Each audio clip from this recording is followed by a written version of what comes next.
Ya, kita lanjutkan dialog kita bersama dengan kedua narasumber membahas mengenai sambutan begitu yang kita berikan kepada ketiga pemain yang telah bergabung menjadi tim nasional Indonesia tentunya.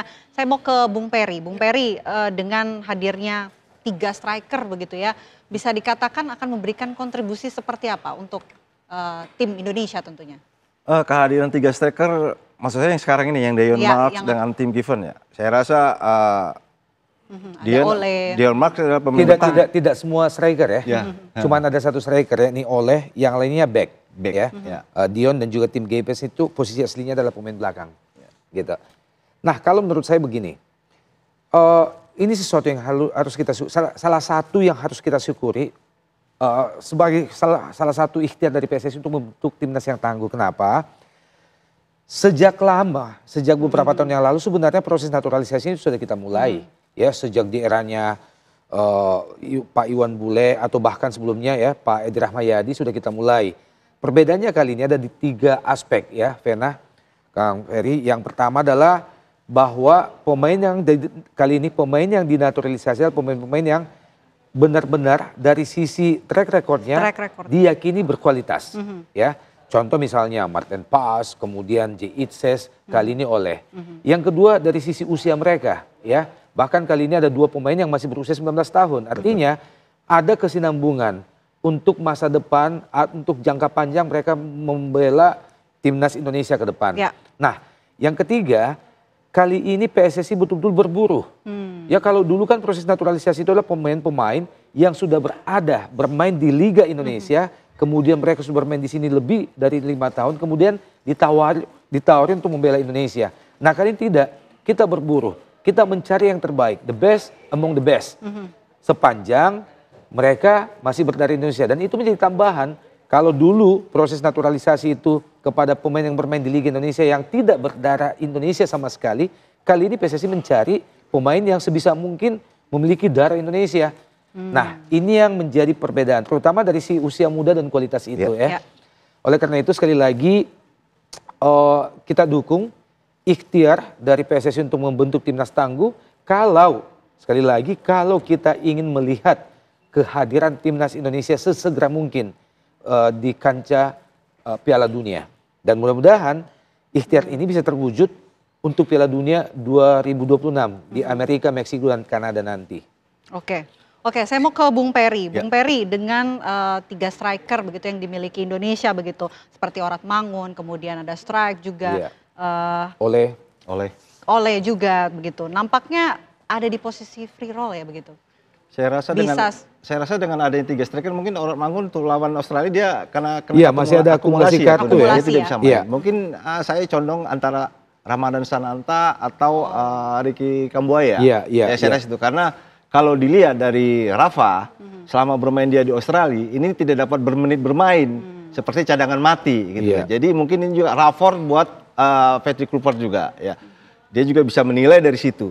Jadi bisa diandalkan 3 striker ini bisa Ramadan Sananta, Oleh ataupun Marcelino yang turun 3. Ini 3 striker ini semuanya berbeda karakter. Bisa di posisi wings juga. Kalau Ramadan Sananta, kalau saya lihat tidak bisa posisi di wing. Tapi kalau Oleh dengan ini dimanapun jadi. Dimanapun bisa. Karena ini dimanapun jadi. Dan satu lagi, di 3 striker ini yang punya kualitas adalah 2 pemain. Yang pertama si Oleh, yang kedua si Marcelino. Dan Marcelino bisa main di gelandang menyerang, dia bisa bermain di sayap, sama juga dengan si Oleh. Dan dua striker ini juga sama-sama mempunyai karakter yang berbeda juga. Yang satu juga karakter dia punya freestyle seperti Oleh, satu lawan satu dia bisa lewati, dan Ferdinand juga sama. Dan di sini nilai plus buat Oleh adalah dia sebagai striker, dia striker yang cerdas. Cerdas kenapa saya bilang cerdas? Dia pintar menempatkan posisi sebagai striker di mana posisi dia berada. Pada saat teman bawa bola, pada saat sulit dia bisa ciptakan gol. Dan itu salah satu hal yang sangat penting ya. Betul, itulah sebenarnya yang di timnas ini dicari. Betul. Selama di era Sintayong ini belum ada. Saya selalu bilang kelemahan di timnas zaman era Sintayong adalah di striker. Kalau untuk bicara dengan pemain bertahan ataupun gelandang enggak masalah. Saya sudah selalu bilang. Mungkin lumayan cukup saat ini. Ya, lumayan cukup ya. untuk sekarang ini barulah terrealisasi adanya Ole. Yang mudah-mudahan 3 striker ini striker yang menakutkan untuk lawan Australia. Nah setelah ini Kang, menurut saya satu hal yang harus dipikirkan oleh ketua umum adalah pelapis. Pelapis. Iya, pemain pelapis. Sebetulnya misalnya di depan kita sudah punya Ole. Tapi siapa pelapis dari Ole? Jika Ole misalnya mengalami cedera atau tidak bisa bermain dan sebagainya. Begitu juga posisi penjaga gawang. Martin Paes lebih dari cukup. Tapi siapa pelapisnya? Jika ada hal-hal yang kita tidak inginkan menimpa seorang Martin Paes. Nah mungkin itu yang menjadi alasan kenapa PSSI juga mengincar Emil Odero sebagai pelapis dari Martin Paes. Kemudian masih akan mengincar beberapa pemain ke depan. Oke.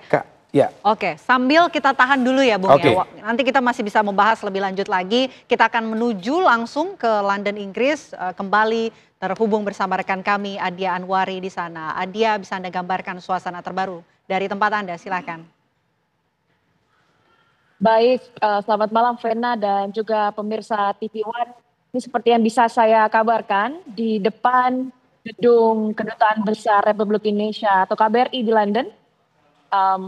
Ini kurang lebih situasi terkini dari luar gedung. Memang bisa dikatakan cukup sepi ya Vena dan juga pemirsa TV One. Hingga saat ini kami masih menantikan selesainya prosesi acara di dalam, karena tadi sudah dikabarkan bahwasannya kurang lebih setengah jam yang lalu ya sudah selesai melakukan penyumpahan pewarganegaraan di dalam, dan ini sedang melakukan acara makan siang bersama begitu atau lunch. Kami masih menunggu di luar untuk memintai keterangan atau pula statement dari tokoh-tokoh yang ada di dalam KBRI tersebut. Untuk sementara seperti ini, Vena, kira-kira keadaan yang ada di KBRI cukup sepi, juga tidak ada persiapan khusus di luar KBRI yang terlihat untuk acara proses penyumpahan pewarganegaraan yang tadi sudah dilaksanakan. Memang tadi ada sedikit perubahan jadwal, Vena dan juga pemirsa, apabila tadi sebelumnya direncanakan akan dilakukan pada pukul 1 siang waktu London, namun nampaknya sudah dilakukan lebih dahulu, yakni kurang lebih pagi hari tadi. Ini belum ada waktu spesifiknya jam berapa tepatnya. Tadi proses penyumpahan pewarganegaraan sudah dilaksanakan, namun sepertinya akan selesai lebih cepat daripada waktu seharusnya. Apabila bisa saya gambarkan juga, memang kalau untuk istirahat di KBRI pada pukul 12 hingga pada pukul 1 siang waktu London. Jadi seharusnya di London sekarang sudah pukul 1.30, memang ada acara lain, entah itu formal ataupun non formal yang sedang berlangsung di KBRI. Sama-sama nanti kita akan nantikan dan kita akan tanyakan seperti apa tadi detail untuk proses penyumpah pewarganegaraan oleh ketiga pemain timnas U20 yang ada di dalam. Sementara demikian, Vena, saya kembalikan ke Anda di studio. Oke, baik, terima kasih Adia Anwari atas laporan Anda. Tentu juga kami nantikan ya, mungkin ada pernyataan terbaru yang akan disampaikan dari sana. Terima kasih Adia Anwari, selamat kembali bertugas.